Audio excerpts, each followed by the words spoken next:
Milwaukee, Forbes, another three. Oh, no! This is the Random Scrub Heap Podcast. What is going on, everyone? We are back. I know we said we wouldn't do another off-season pod unless it was warranted, but they missed out on KD. So, surprise, surprise. And Bradley Beal and Damian Lillard are back in the news. It feels like 2022, 2023 all over again. So, we're happy to be back. Another reason to pod in the offseason. I'm your host, LJ Cascon. We have Hot Take Harry. We have the Thunder from Down Under, my boy George. And, of course, we have Alex Sheltman returning for the first time in a while. But we're joined by a very, very, very special recurring guest of the Random Scrub Heap Podcast, Brandon Tobin. You know him from Miami Heat Radio. You know him from the Brandon Leroy Show on 56 WM. And you can find him on social media. He had a clip, actually, go quasi-viral on Heat Twitter, because anything can go viral on Heat Twitter these days with the direction of the franchise. But just that, the direction of the franchise, they kind of sputtering out a little bit. We don't know what's going to happen, but we're happy to have you, Tobin. Thank you for joining us. How have you been? How has this week been? I know you said you were just at the Panthers parade. The Marlins are winning games. Is it good to be a Miami sports fan right now? Yeah, but you want to know it? I was at the Marlins game today. Actually, the great Jim Leland was honored going to the Marlins Hall of Fame, and doing what I do get people stopping me at games because it's just kind of like the audience is going to be there. And legitimately, like every person who stopped there, everybody, all they wanted to talk about was the Heat not doing anything. It's literally like all anybody wants to say, like, what are we going to do? We're going to get Dame? We're going to get Beal? Are we running it back again?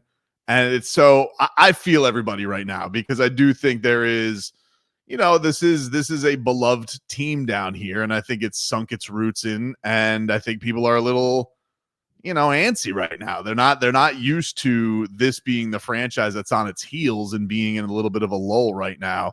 But that's definitely the vibe around town right now is people are, I think, a little bit restless with the Miami Heat, and even the ones who aren't like rats off a ship right now, the people who are like, hey, what the hell's going on? Like, why is there no next move here to get them over the top?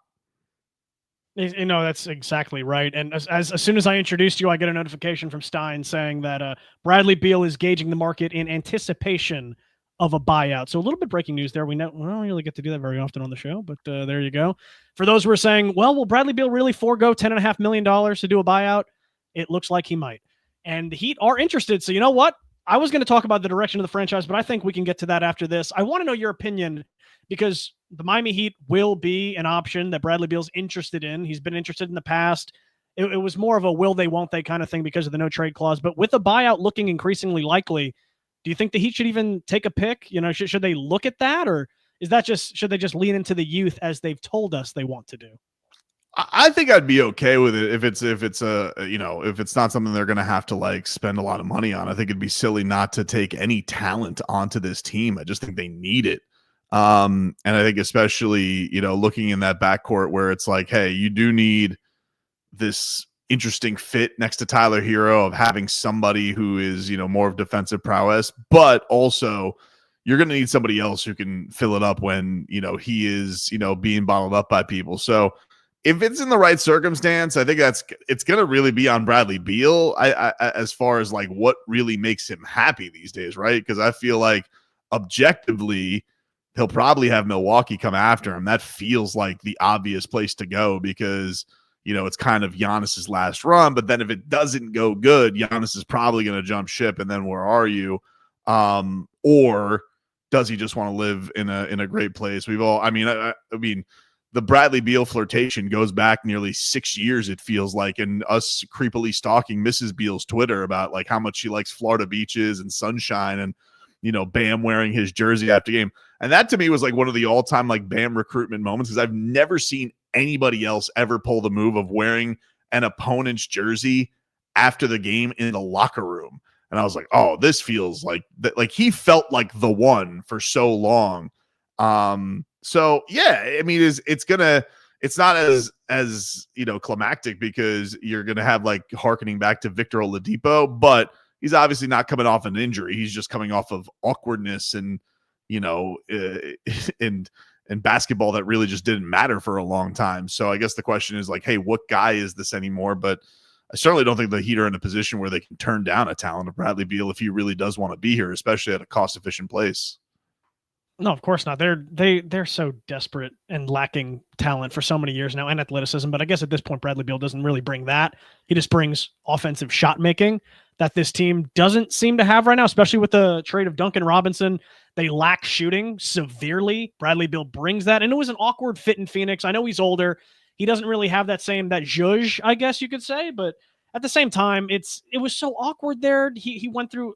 Kevin Durant still had a good year, but I mean, Booker was confused. Beal was confused. They didn't know what the hell they were doing over in Phoenix. So I kind of give him a mulligan of sorts in that regard during his time there. But again, the argument of, well, why would he want to come to Miami anyway, besides from the sights of living in Miami?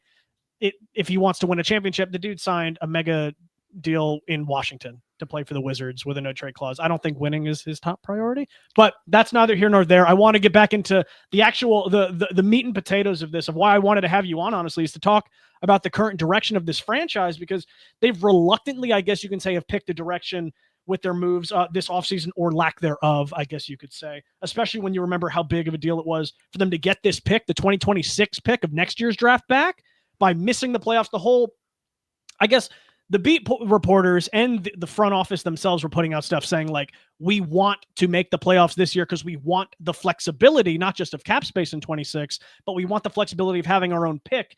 That doesn't sound like a team, a message, putting out a message like that doesn't exactly show confidence in your current build, your current strategy.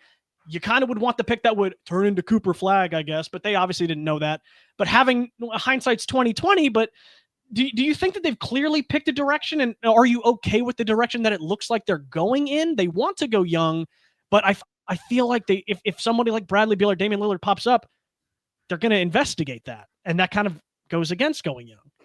I think the thing that with them going young is it's one of those things that you just say when you don't have options right now. I think that's the real deal of it with the Heat, is when they're saying they're leaning into this youth movement, it's because there's no other directions to go. Like, think they probably were going into this summer, all right, we'll see if we can get KD on the cheap. I think they were hoping that there'd be some kind of Giannis push, Giannis's agent and Bam sharing agent. There was going to be some kind of inner workings there that maybe was there, that they could, kind of circle back to that. That doesn't seem like it's happening because, look, to the Bucks' credit, they pull out all the stops to try and keep Giannis happy, and even crazy desperation moves like maybe they pulled this summer, but they try and do everything to keep their star and keep him at least thinking he's got a fighting chance. So I give them credit for that. And then even the other guys who are kind of on the fringe, like Ja Morant, doesn't seem like he's going anywhere, especially with the Grizzlies trading Desmond Bane. So they've picked, they're going Jaren Jackson Jr. Like, that's the direction they're going with. And very surprisingly, the Pelicans still want to, go through the Zion experience with Joe Dumars, really believing him as a franchise guy. So something could still come up in the middle of the year that's, that maybe drops in their lap that is too good to be true. And there's a move there. I don't think they're going to go fully leaning into this whole youth movement tank, but I do think there's probably some of them that are like, hey, does it make any sense to have Andrew Wiggins here? Does it make any sense to have him in this lineup? Or should we figure out, let's play Nikola Jovic as much as possible, because we got to figure out if we're going to either extend him or he's going into restricted free agency. We got to figure out, we kind of missed him at the end of the year last year by him having that broken hand. So I don't believe that they've chosen a youth movement. I think they've kind of been boxed into, that's what they're selling, a youth movement. And I think the thing that was disappointing about the KD pursuit was, okay, fine, but one, why were you guys allowing yourselves to be lingered in these talks for so long? San Antonio very publicly brought themselves out of it. They've done that before with the James Harden pursuit. So why was it down to this wire thing where everybody felt like the momentum was building towards Miami, and you're agitating your fan base because they were all like, all right, we're going to get Kevin Durant. And then you find out, well, they offered a poo-poo platter for him. And so it just felt to me like, okay, well, if you don't think Kevin Durant is good enough to help your top two guys, then who's good enough to put next to those two guys that you actually think you're going to be a thing? Because if it's not Kevin Durant, I don't really know if you think you're not going to get Giannis without even giving up more. So I'm just trying to figure out what their thinking was there. And I think it's probably just going with their traditional, hey, we don't believe in paying old players. But I don't understand why they allowed it to be such a narrative that lingered for so long. And Tobin, one thing I was thinking about when the KD news broke, because it was right after the Panther parade, I was actually in McSorley's, checked my phone, saw it happened. I saw a tweet from 5 Reasons that was like, I guess it's a good thing to have second round picks now, which has kind of been my big thing for the last like 5 to 6 years, that the way the CBA was trending, the way contracts were moving, these were going to become super valuable picks. Obviously, they're not as flashy as first round picks, but they're things that matter, and they can push a trade across the finish line. So I guess my question would be, do you kind of understand the way the Heat are able to kind of find guys off the streets and produce, good rotation players and assets, so to speak, but then not do anything with those assets? Like, why are we letting Duncan Robinson spend 7 years here and walk out the door for another expiring contract that's less money? Why are we allowing Max Strus to go to Cleveland for what became 1 second-round pick? Why are we letting Caleb Martin leave for nothing? Why are we allowing Gabe Vincent to go to LA for nothing? Like, why can't we turn any of these guys into picks? Or, is that something that gets you frustrated as a Heat fan, or something you understand from the front office perspective? It does. I can always understand like people feeling like the Heat have been on the back foot with all this stuff. And I think that's a little bit, it's an odd thing, because it always felt like, hey, you had Andy Ellisberg. He was the guy who opened up the cap space for the big three. Like, they were always, we're going to stay patient. We got this whole plan. And it really has felt like, since Jimmy fell into their lap, that everything's just been so obvious for them, right? Like, they get the cap space in 2022. They go get Jimmy's best friend, and they overpay for Kyle Lowry, and even had to get like scolded for tampering about it. They are, they're in a spot where it's like, they probably don't have a team that's good enough. We didn't go all in on Dame, but let's way overpay for Terry Rozier. And, maybe there was a split amongst the front office that we're finding out now, which isn't a great thing to have in this temperature of the fan base also. But yeah, I get it. Like, you, if you're so good at it, why can't you look at it from a perspective of like, hey, when is the time to cut bait? I think they have a very important question to deal with that now, with actually one of their good players, not one of their role players. I think they have a big question with that because of Tyler's extension coming up. About, do we believe in this guy, or should we get out while the getting's good and he's going to turn 26? So I think there's definitely an element of, for a franchise that always seems like they're ahead of the curve, and they're still doing, I still give them credit, especially the front office who's in charge of scouting and drafting and player development, because I think that they, still do a very good job with all that.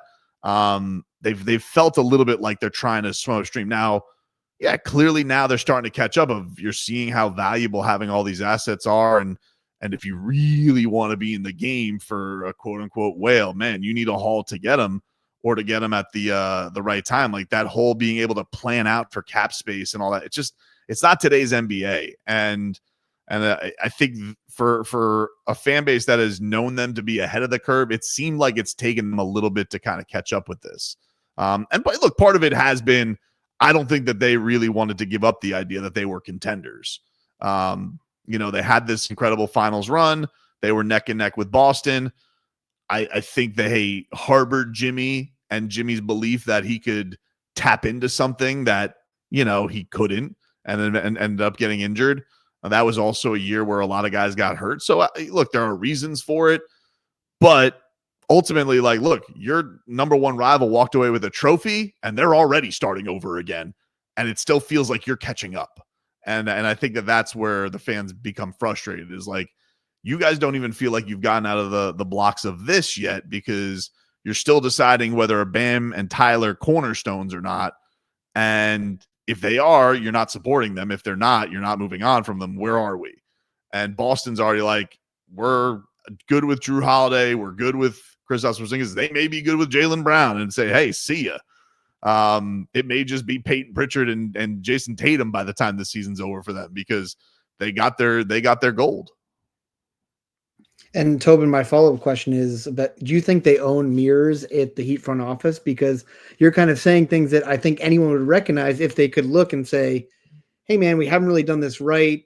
We can find guys off the street who can contribute as, 7, 8, 9 guys off the bench, but we're not getting anything for them. We want Giannis, but we're never going to have enough for him. Like, do you think they kind of, I don't know how to ask this in a way that doesn't feel super disrespectful, because obviously the Heat, more than any team down here, and before the Panthers obviously just went back to back, had brought us more success than any other team down here could even come close.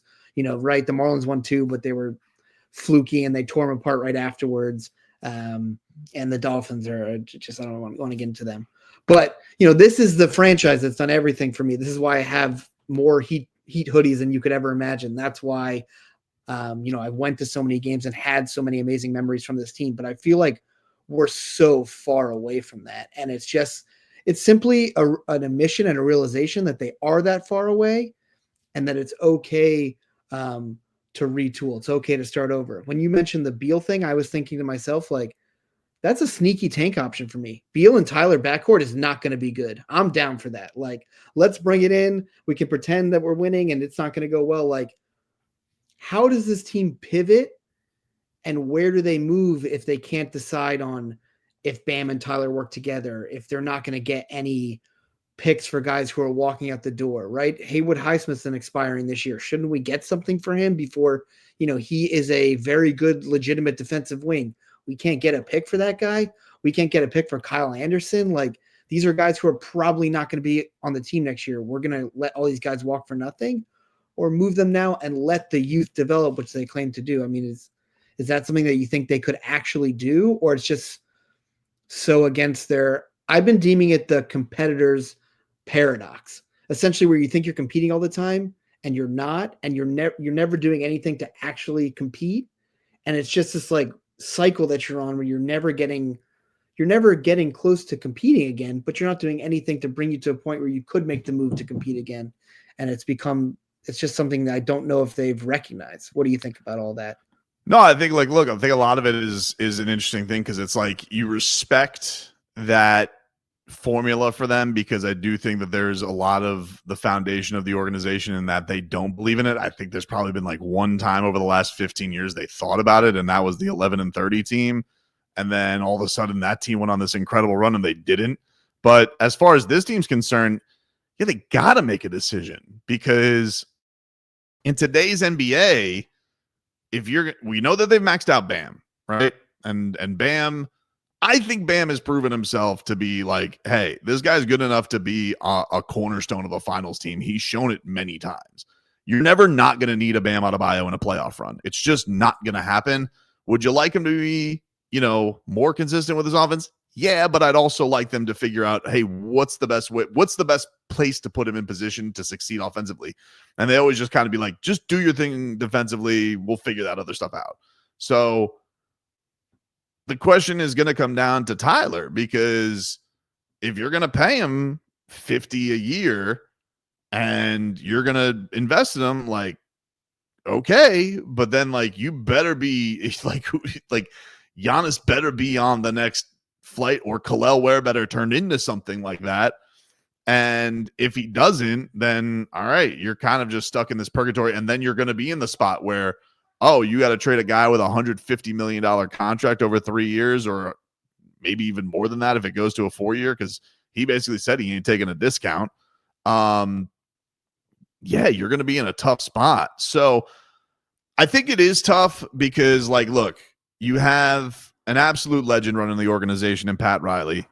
And I think that you have a coach in Erik Spoelstra, who I do think is a very good coach, but very clearly is a man who, as he's gotten older, trusts young less and less. He respects veterans. He loves having his veterans.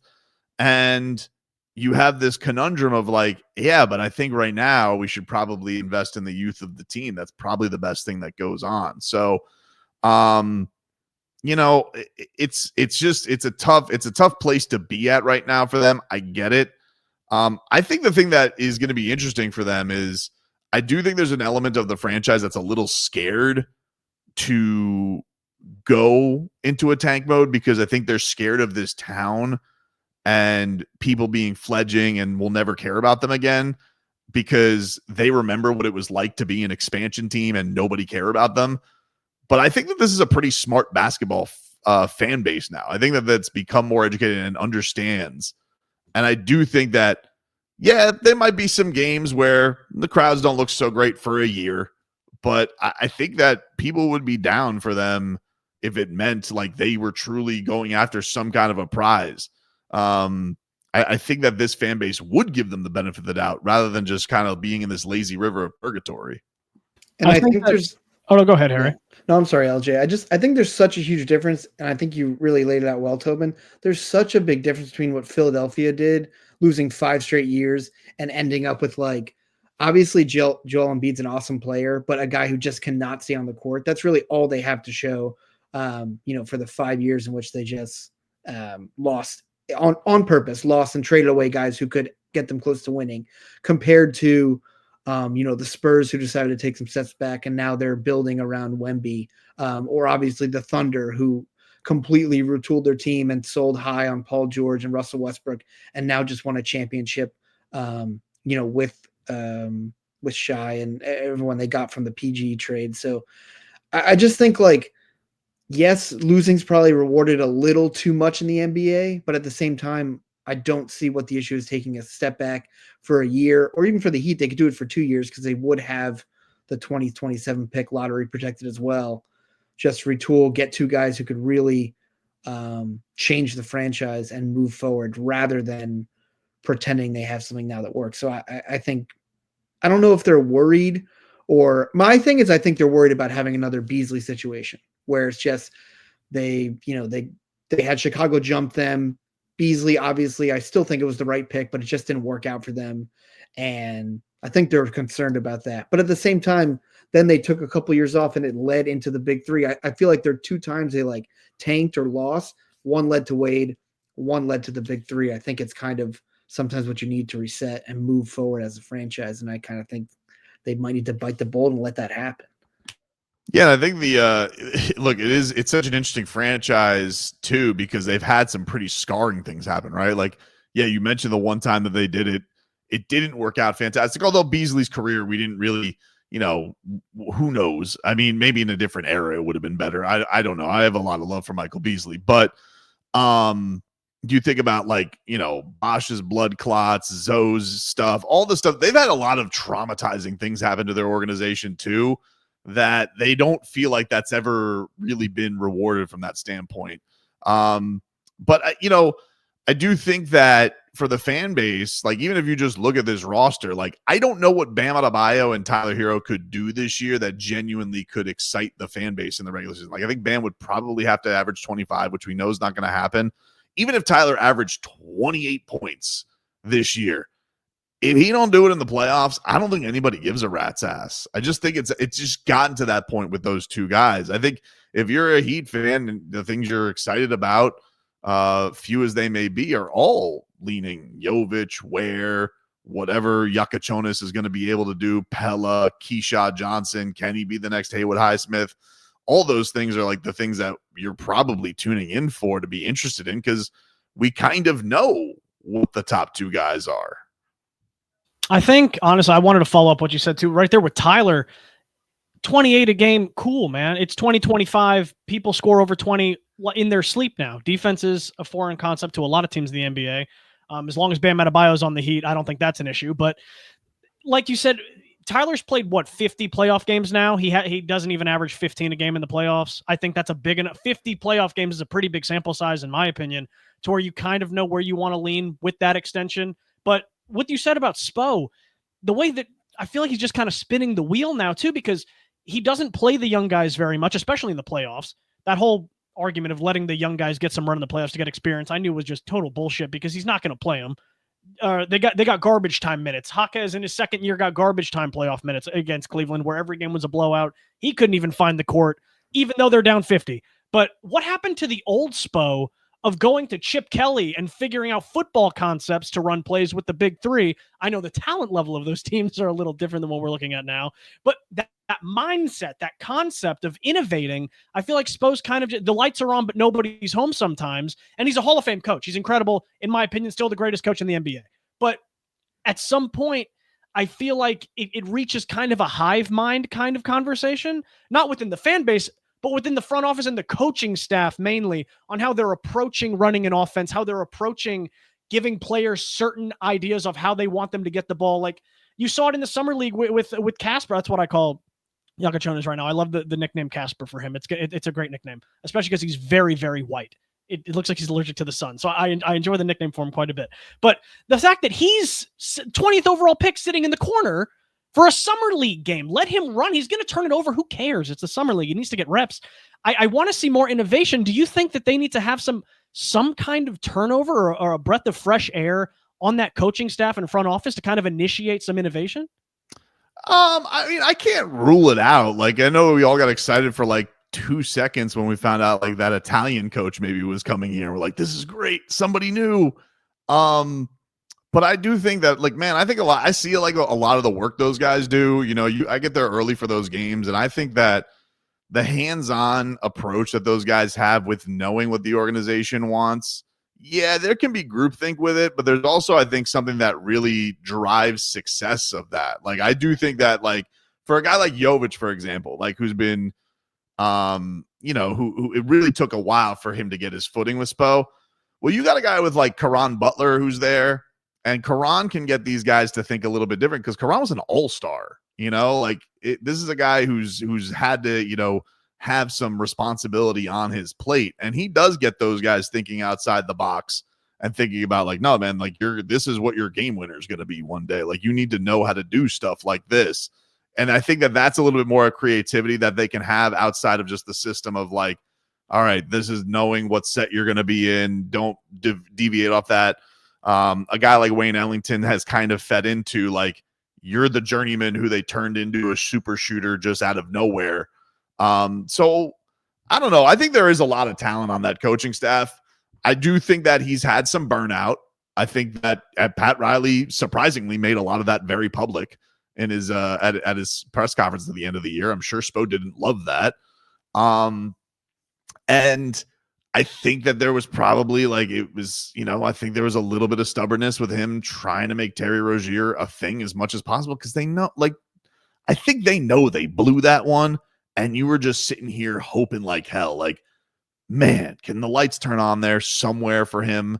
And so it doesn't look as bad as it is. And they just hit the point of no return there. I definitely think Spo's probably had a little bit of burnout, but I don't think that he's a guy that's completely lost his fastball.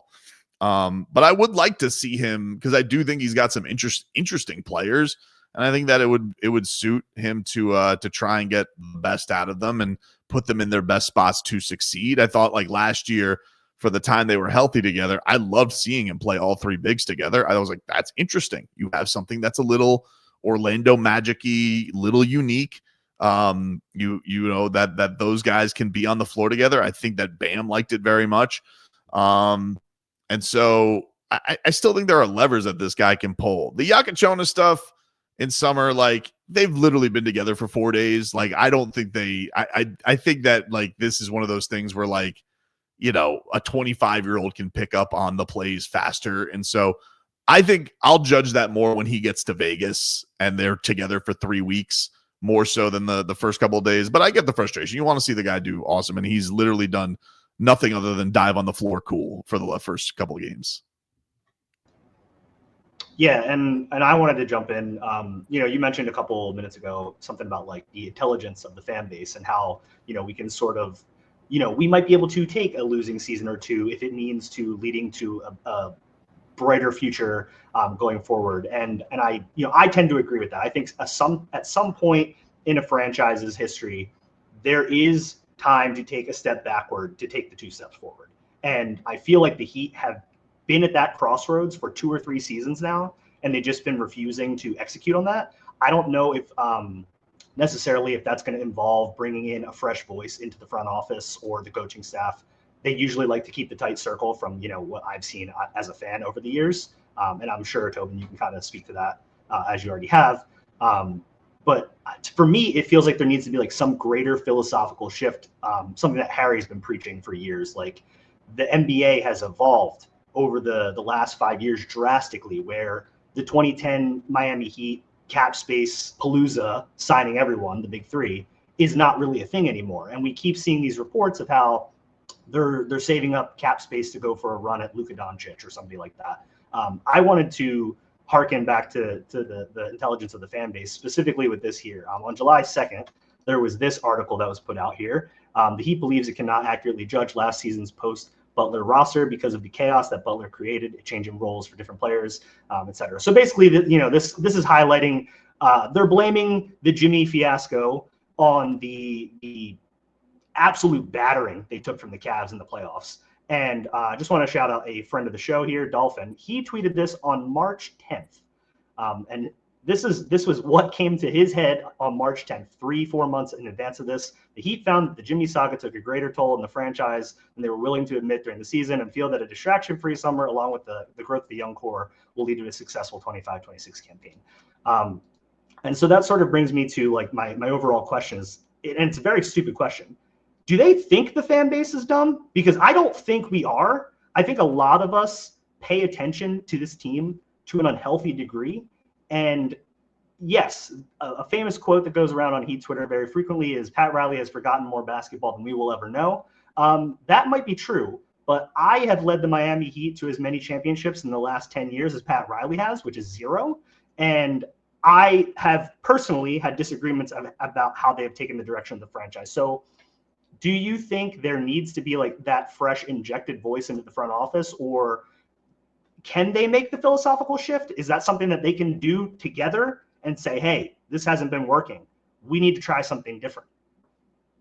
I think that I don't think it's necessarily a philosophical shift. I just think that they got to figure out, what is the path that they want to do to kind of catch up, and I think that that's the thing, is that they just hunkered down a little too much on thinking that they were really going to contend longer than they were from 2023. And really, once the Damian Lillard thing blew up in their face and they got a little too cocky with it, and it was very reminiscent of the first Jimmy Butler negotiation with the Minnesota Timberwolves, where Pat Riley reportedly said, like, get your bleeping house in order to Tom Thibodeau, and Jimmy Butler was on the Sixers. He wasn't on the Heat. Now it ended up better because I think supposedly they were, going to trade Bam Adebayo in that T-Wolves trade, but you got a little too aggro with your trade talks with the Portland Trailblazers, and you never made any moves to smooth things over to make that happen,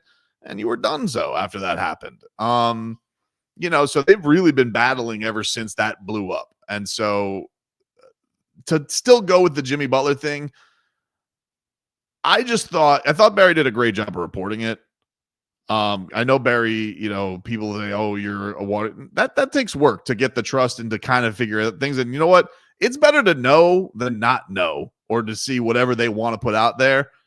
But to me, to still go out here and blame Jimmy Butler for what happened last year was such a weak look. And I just don't understand why they thought that was any reason to put. You can think it. They can have they can have that delusion, but don't put it out there. I just think it makes you look soft as an organization to still think that Jimmy Butler harbors any kind of control over you, because all I heard from everybody after that was over was clarity this and clarity that and clarity this and clarity. That's all they talked about. And then they went on the worst losing streak in Erik Spoelstra's career. So,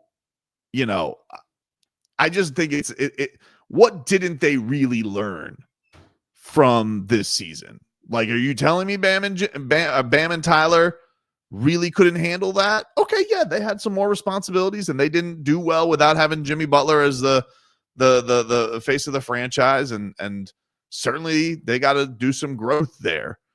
Maybe that happens, maybe that does, but I don't think in anybody's right mind you should put that out in the ether that, oh, we couldn't get a clear view of it because of what Jimmy did. Like, We get it, guys. Jimmy acted like a horse's ass. He was unprofessional. There's no excusing it, but we know already. Like, and to sit here and be like, hey, there's some other version of this team that's so much better because with a clear season and no Jimmy Butler distractions. I don't know. I think that's just I wouldn't put that in the ether. I thought that did insult the intelligence of everybody, and I thought that it made them look soft as an organization. So, and look, there is a difference in when you fill a building every day, every game with 20,000 fans. There is a difference between the yous and me's who cover this team and are in the weeds and on social media every single day and have these arguments every single day, and the people who use this as their relief and their fun, and they do, I think, gobble that up. And people are still, no, bleep Jimmy Butler. He screwed the Heat. He quit on the Heat, and they have that feeling, and they don't even care what the backstory is. And that's fine. But I don't think it was in the organization's right mind to still even bring it up. I thought it lingered so much last year as it was.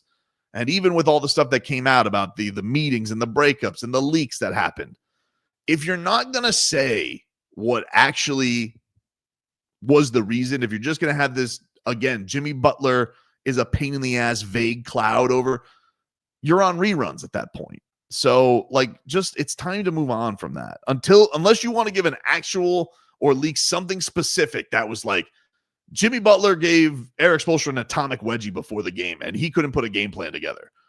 Unless I have that, then enough of the Jimmy Butler saga. It's over. It's dead. It's more than dead. Yeah, and one quick follow-up. You said they were playing. You thought they were still playing catch-up to get sort of with the current era of the NBA as far as making moves goes. Does the Tyler Herro extension sort of become the pivot point for that? If they give him $50 million, what does that exactly say? I feel like we're at the point where they either need to trade him or somehow not pay him $50 million. But I feel like paying him $50 million would be an extreme lack of foresight, and they haven't learned anything. Yeah, the extensions are always the pivot point. Like I was talking about this with one of the Heat writers last year. We were talking about a year ago. We were talking when the Heat were mired in and they were, fledging and making their way to another play-in. And we were talking about hey, what's it going to be like when Bam gets his extension as soon as he can and Jimmy doesn't? And lo and behold, this is, that's not going to be good. And is Tyler going to be as much of a pain in the ass that Jimmy is?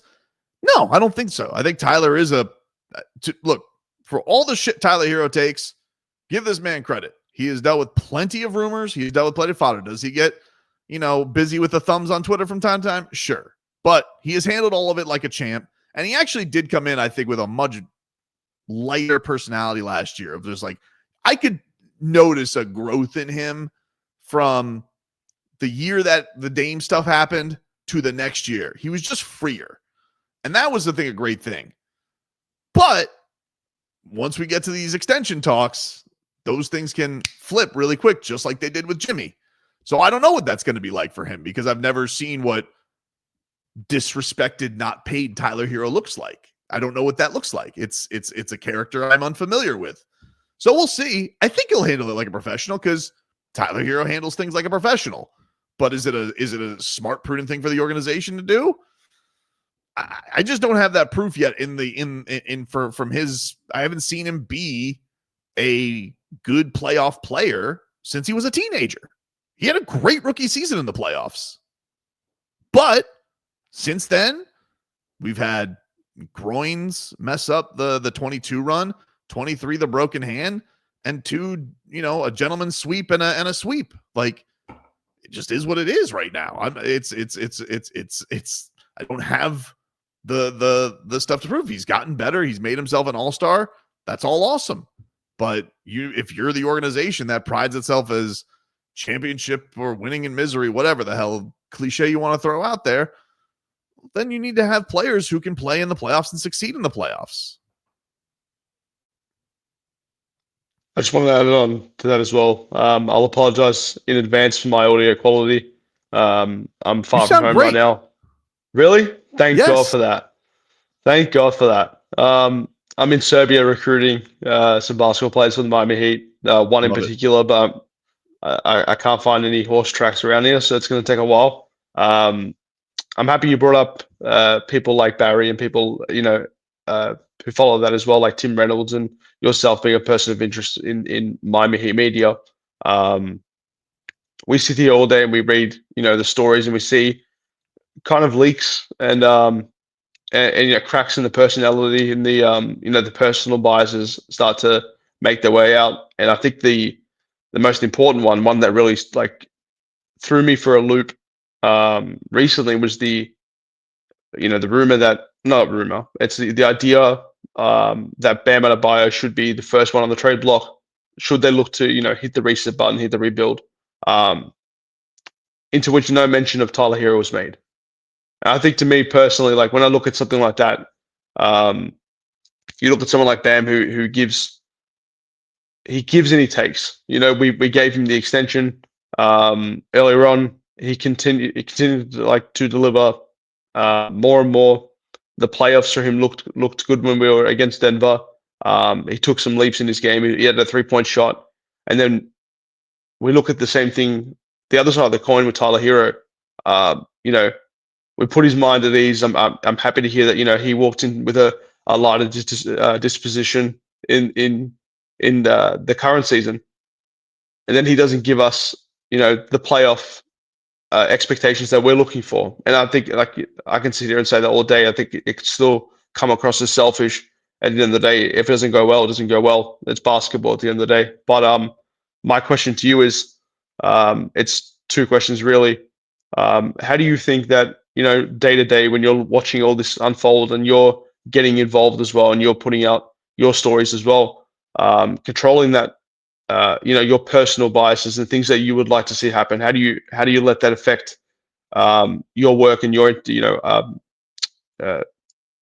integration with talking with the other Heat writers and other Heat people as well, and not really showing your cards, like in that sense of like, I'm not going to tell you exactly what I feel like, but I'm gonna there's going to be signs. I'm looking more to understand how you would do that when you speak with these other Heat writers. And there's also the question of, if Hero does get this extension, what do you do after that? What does the future of the Heat look like if you are going to give him that extension? Do you look to move Bam? Do you look to just add more cap space and hopefully someone falls in your lap in free agency? What's the pathway looking forward if something like that does happen? I'll do the first one. I'll do the second one first. If you give him the extension, and they decide that he's worth the money, then I'm hopeful that on the other side of that Jovic or Ware popped to be like a third piece that's going to be like, hey, you're going to be all right. Like this is going to be, that there's going to be some kind of, which look, they're both, you're talking about a 22-year-old, going to be 22, 21, and a 21-year-old center. Like if those guys can pop and one of them can be like a real impact player, then maybe the Miami Heat will be all right. Maybe the Miami Heat will be all right, and they can go an in-house build route. I just think that we don't have that knowledge yet if they're going to be able to do that.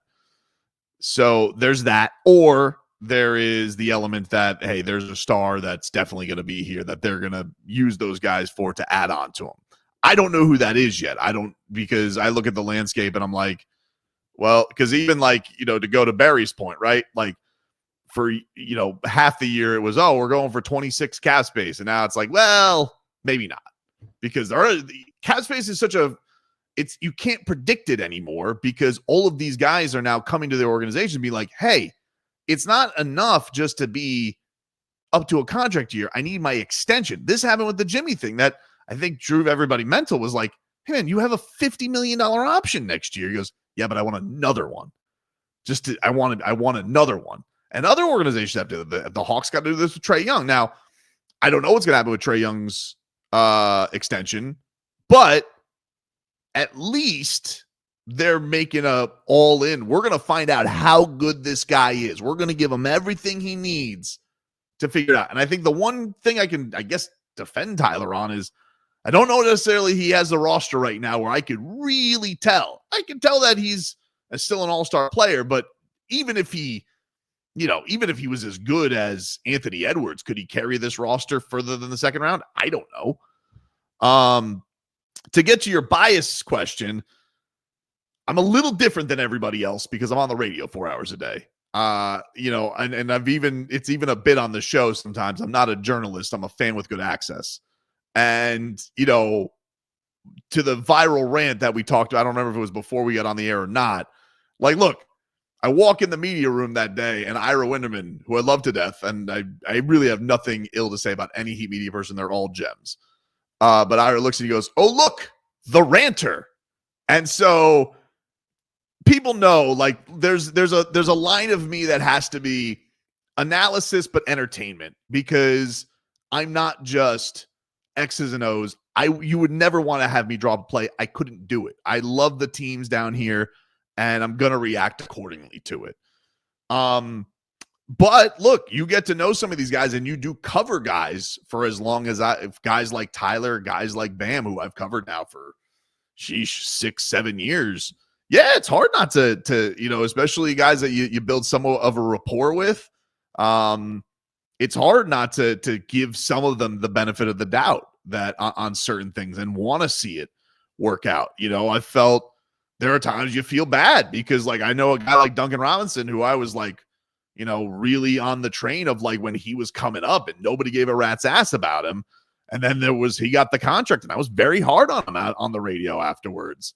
And that sucks because it's like, that's what it is. And you can, but you do, I think the best part of it is, like, that I get to do is at least I'm showing up. I'm going to show up to probably 75% of the games. And if someone's pissed off at me, I'll know. But I haven't, fortunately had any pretty bad interactions. Actually, they've mostly been positive, I think, because I think people know that I genuinely do care about the team, and I do give flowers when they are deserved. I don't have, hey, Tyler had a good game, and I'm like, it doesn't matter. No, if he had an awesome game, I'm going to say, kid was awesome. Like, I don't care that it was against the Bulls or whatever. But it is, it is what it is. Like, you do have to talk about the reality of where these guys are in their careers in the organization. And like, even the Ira column that came out yesterday, but the Bam thing, it's like, it's not an unfair thing to bring up. Every organization and every fan base does this when they're at a crossroads. So Bam's a big boy. That is what the making the max money is for, that you get questioned about, should he be the cornerstone anymore? Do I think trading Bam Adebayo is a prudent thing to do? No, and actually, I don't even know that there's a lot of teams that are, like, positioned to give up the farm for somebody like Bam. I think, like, I was going through it I'm like, I think it's like San Antonio, I think would be like the most obvious. They would probably maybe they would give you the farm, and De'Aaron Fox nudges them a little bit to do it. And you're going to watch it, and I'm going to tell you what's going to happen. You're going to see Bam Adebayo on the San Antonio Spurs with Victor Wembanyama and De'Aaron Fox. You're going to see him win 3 titles. That's what you're going to see, and you're going to cry yourself to sleep. And no one's going to think about the $50 million he makes. Because you want to know why? Because he plays his ass off. He can defend anybody on the planet. Is he the most polished offensive player in the world? Obviously not. But has he worked like – dude, he took the Chris Bosh leap this year, the three-pointer. We were all like, oh, this 3-point thing, throw that in the trash. It's never going to work. Go look at Chris Bosh's numbers when he took that 3-point lead. It's the same. Now, he's not as polished up. Of course, he doesn't have as pretty a jump shot as Chris Bosh. It's Chris Bosh. But that dude works his ass off. He's done everything right by the organization. And I think there's nothing he wants more than to get this right. I do think one of the things that probably pisses him off and won't do it because that's not his style, I don't think, is that I am friends with so many guys that want to play with me. And you guys have got none of them here. None of them. They've all, Spida, I had people in a Miami high school gym serenading him. Couldn't get it done. Didn't want to make the move. Damian Lillard, I recruited at the Olympics. You guys couldn't get that done. Like, I could probably deliver you. If Tatum got sick of Boston, I could probably deliver you Tatum on a silver platter, and you guys would blow it.